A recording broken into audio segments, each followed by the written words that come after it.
Hey everybody, what is up? Welcome back to Final Trade. We're going to take our final look at Wilds of Eldraine, the set boxes.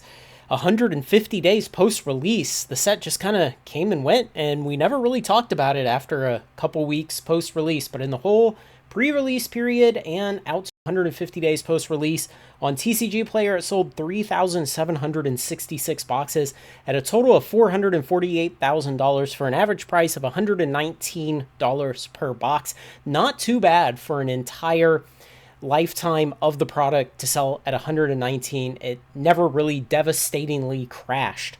So what we can compare it against, we'll go back to the previous standard set before that, March of Machines set boxes, and you see that Wilds of Eldraine outsold it by about 9%, about $40,000.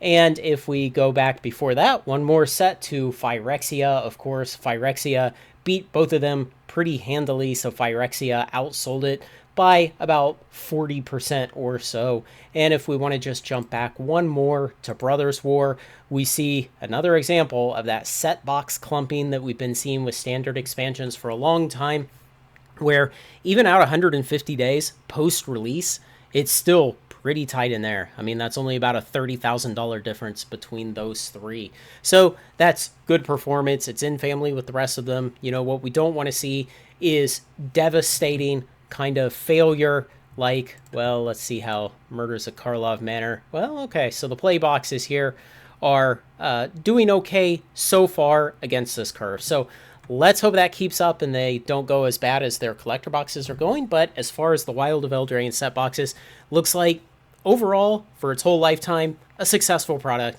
Yeah, I know it doesn't rotate out of standard for another 2.5 years, but from the financial aspect of what the prices are going to do, well, they're not going to do a lot from here. They're going to be pretty boring for the next 2.5 years until they rotate out, until the inventory dries up, and then in the long timeline, they slowly start rising like standard sets always do. Let me know what you think, guys. Thanks to everyone who makes this content possible, especially my very generous supporters on Patreon. Like, comment, share, and subscribe, and join me on Final Trade.